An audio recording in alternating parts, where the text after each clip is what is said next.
خواهرم، وقتی با مردی بیگانه خلوت میکنی، در تنهایی نشسته ساعتهای دراز صحبت میکنی، وقتی تا نیمه شب صحبتهای تلفنی یا پیامک بازی میکنی، این را بدان که سوم شما شیطان است.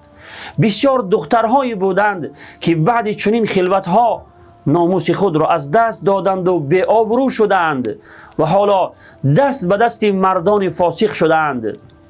حتی رسم و نوارهای آنها در شبکه ها دور میزند و همچون یک زن فاحشه آنها را میشناسند.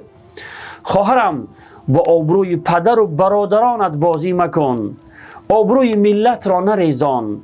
مگذار که به سبب تو زنان و دختران ملت تاجیک را همچون فاحشه و بی‌حیا بشناسند.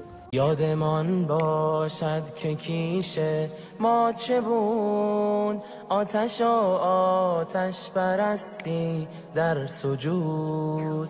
هدیه آورد سوی ما یار رسول، دین را چون ماه تابان در هلول. آری آن ناجی از جنس بشر، آن راد مردی که نامش بود عمر. دین حق را هدیه آورد